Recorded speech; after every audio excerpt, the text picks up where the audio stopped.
At the Heal in India 2025 summit, Suman Billa, IS, Additional Secretary and Director General, Ministry of Tourism, highlighted India's vision to become global hub for medical and wellness tourism. Here's what he said. Good morning. My good friend and President of the FHRAI, Sri Shyamraj Garu, my another good friend, Dr.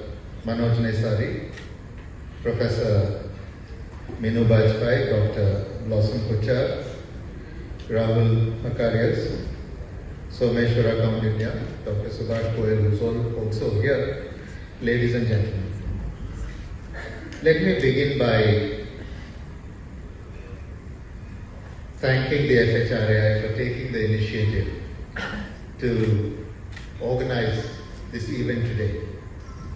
And let me also begin by invoking what Mr. Shyamraj said in his opening remarks. And he spoke about the importance of 2047.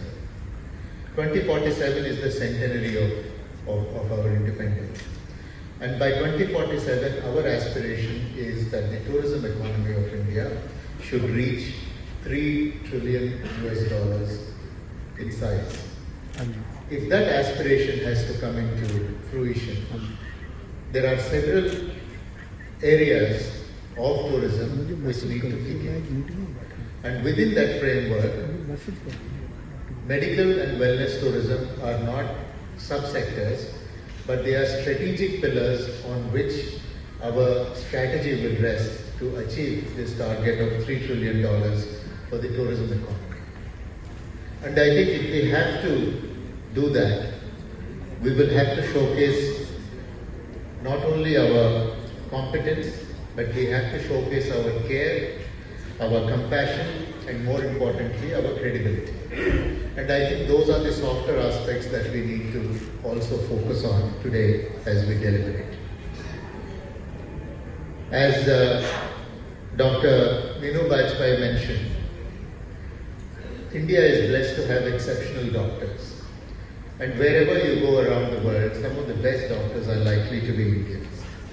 And I think therefore India sits at a sweet spot, which is the confluence of clinical excellence and cultural wisdom. And today, the best doctors that we have in India are also complemented by the state-of-the-art hospitals, which are available in several parts of the country today. But I think India's unique selling proposition is not just a combination of great doctors and great hospitals.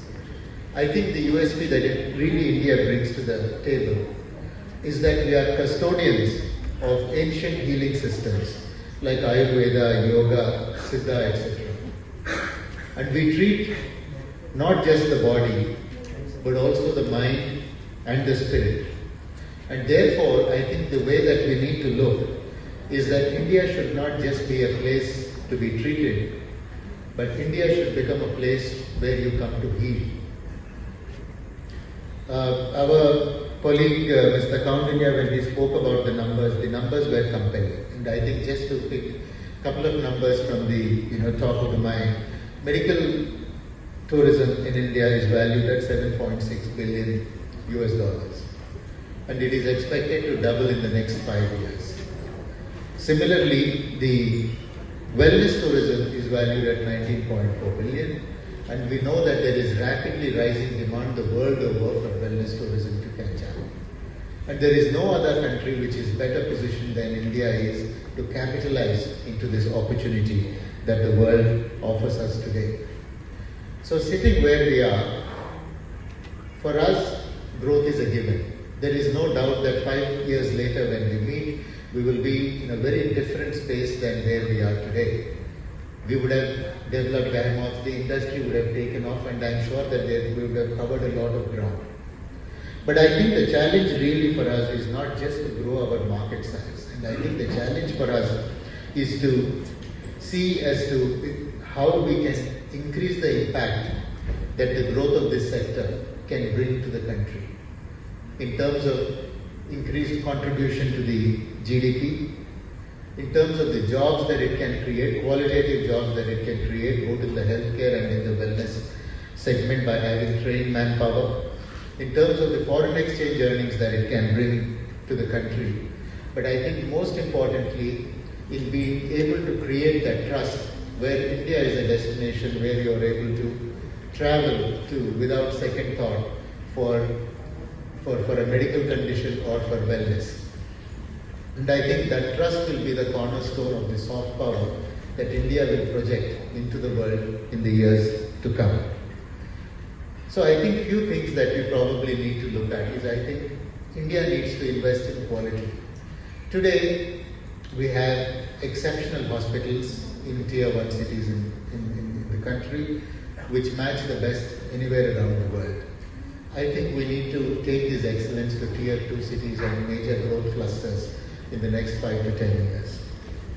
The other is I think we need to address the gaps in standardization and skills, because when a tourist comes, and as our colleagues had mentioned before, both Professor Bajpai and Kaundinya had spoken about this before, about the seamlessness of the experience.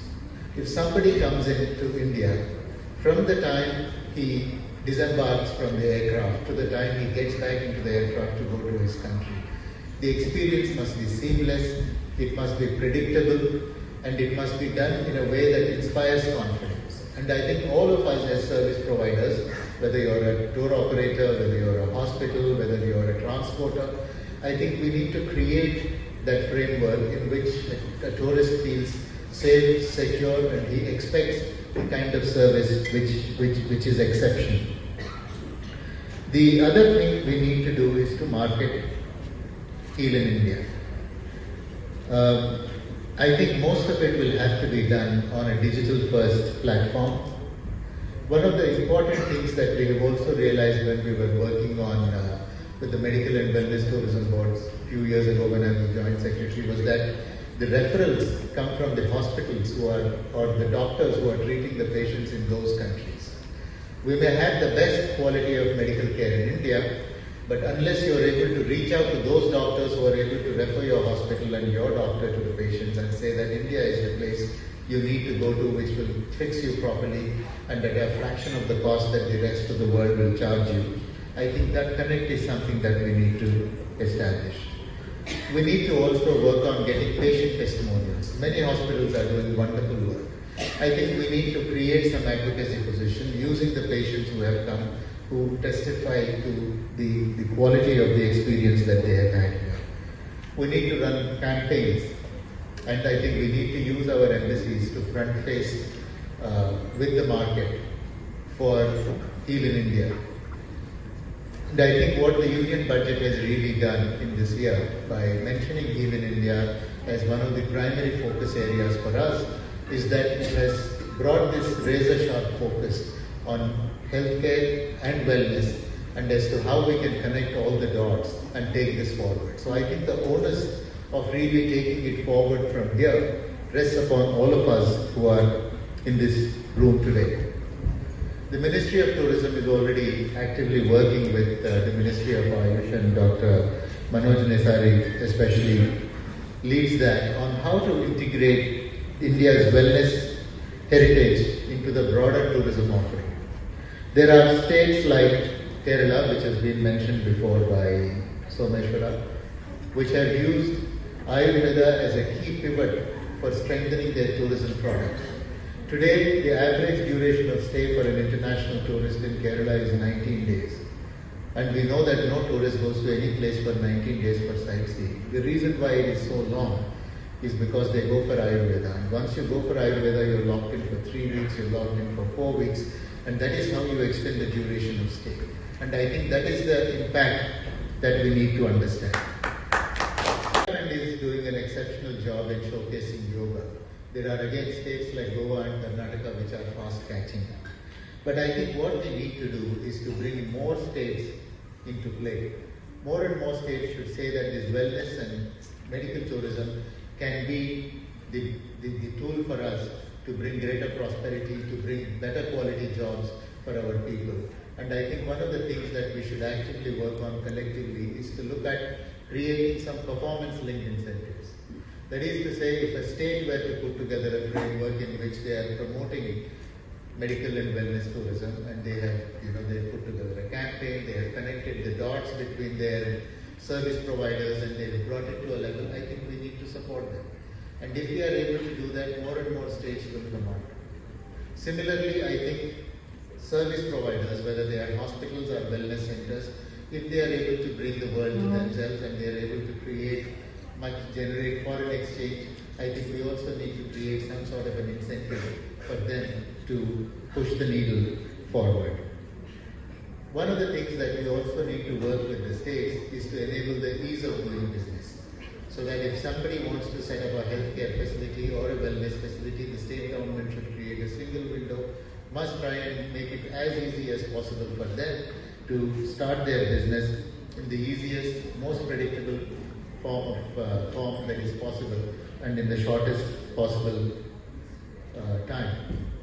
There are several issues that we have, like insurance, we have issues of visas, which constantly crop up, and there are several coordination issues, both within the government of India and within the state.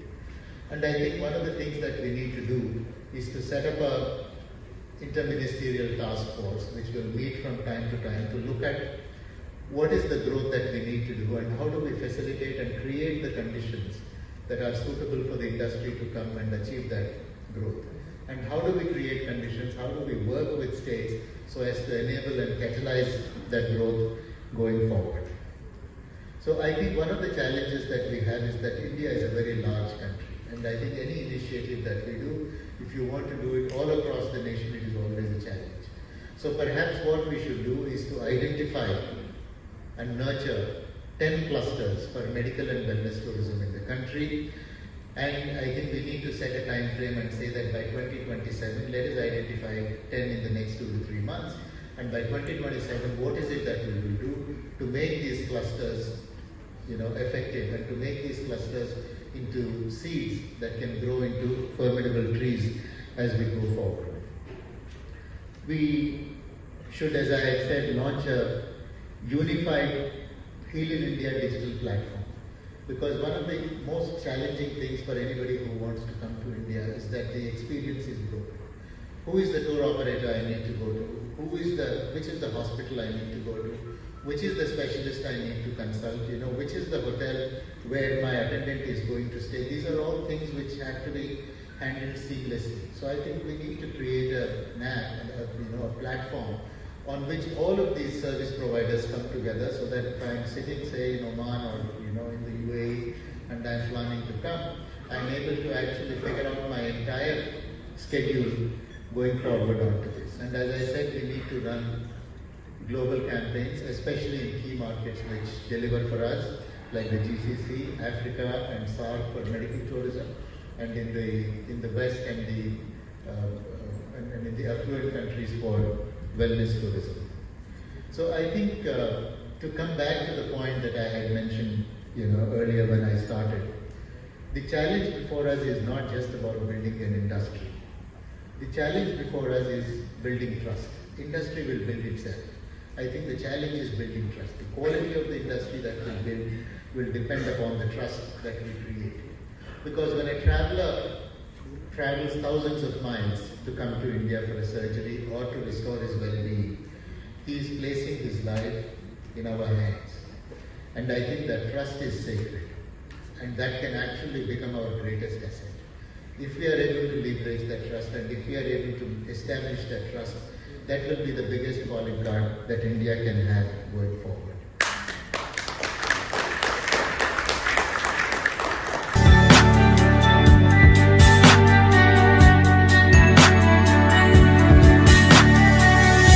You are watching Travel World Online.